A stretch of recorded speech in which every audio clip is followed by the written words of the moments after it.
You know, I think it probably is important to remind ourselves what the bill here before us really does.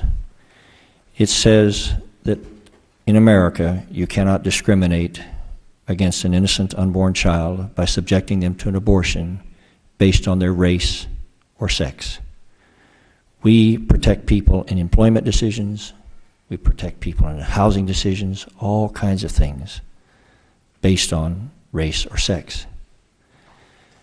But when we try to protect little babies from being killed on the basis of race or sex, rather than that being the center of the debate,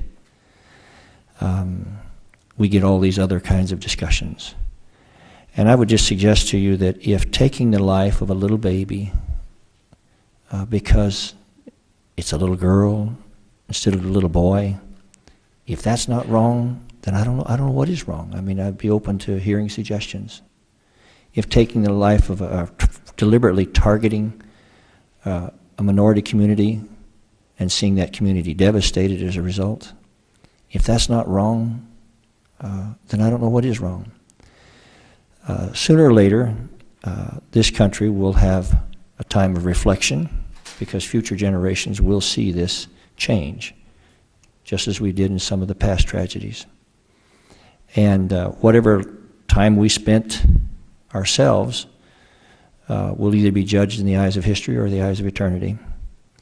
And I want to thank all of you for coming here, and I would like to ask Ms. Davis if she has the final thought. I do, sir.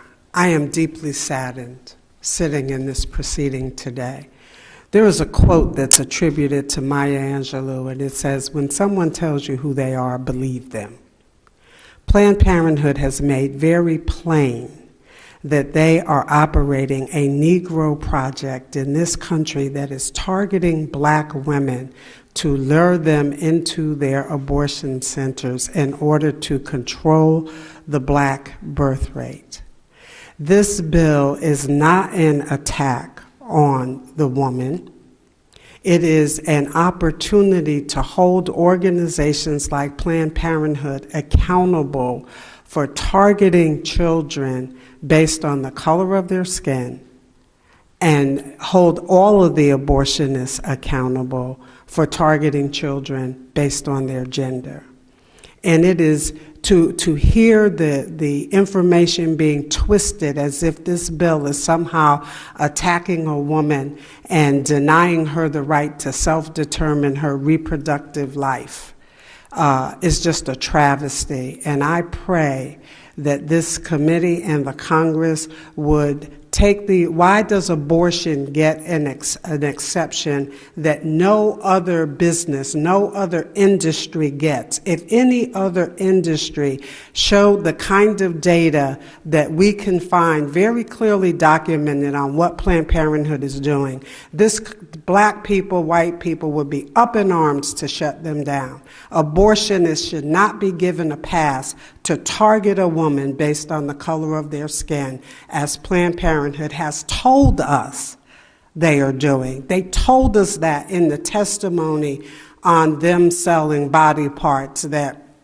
they are reaching women of color, and it is a travesty that anyone elected to office would allow that kind of open discrimination against a group of people in this country to happen. And I pray that before we end up where we were when John Lewis got clocked on the head on the Pettus Bridge, and those 4 babies were killed in Birmingham, and Emmett Till was tortured to death because of the color of his skin, that we would stop this travesty and stop Planned Parenthood from being able to target women of color. Thank you, sir.